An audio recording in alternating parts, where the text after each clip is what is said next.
కమలాపూర్ గ్రామము డిచ్పల్లి మండలంలో సామూహిక అయ్యప్ప మహాపడి పూజ పురోహితులు దుబ్బాక అల్లాడి శ్రీనివాస్ ఆధ్వర్యంలో జరిగాయి। ఈ పూజలో గ్రామస్తులు అయ్యప్ప స్వాములు అధిక సంఖ్యలో పాల్గొన్నారు।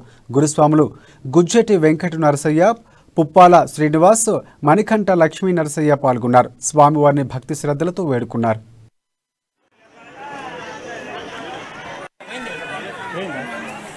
రాజకీయ నాయకులు చేయడం కాలేకపోయింది। ఆ హిందూ ధర్మాన్ని కాపాడుకోవడానికి ఇప్పుడు అడుగులు పడుతున్నాయి। ఈ అడుగుల్ని మన సెక్యులరిజంతో మనం ఖరాబ్ చేసుకుంటాం స్వామి। మనం అందరం ఒక్కతాటిగా ఉండి మన హిందూ ధర్మాన్ని కాపాడుకోవాలని మన అయ్యప్పల దగ్గర ఉండి, అదేవిధంగా అయ్యప్పలు కూడా సాహసోపేతంగా ఉన్నటువంటి కార్యక్రమం కాబట్టి ఇక్కడే మన తప్పులు జరిగితే అందరూ క్షమించాలి। కార్యక్రమాన్ని విజయవంతం చేసిన స్వాములందరికీ మీ ఆశీర్వాదం కావాలి। వారి యొక్క సేవలు ఇంకా మరింతగా పెరిగి సన్నంగా అయ్యేందుకు మీరు ఆశీర్వదిస్తారని కోరుకుంటున్నాము।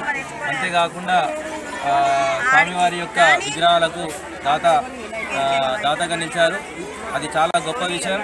కేవలం ఇక్కడ ఒక రాజకీయ నాయకులకు, రాజకీయ పార్టీలకు తొత్తులుగా మారి రాజకీయ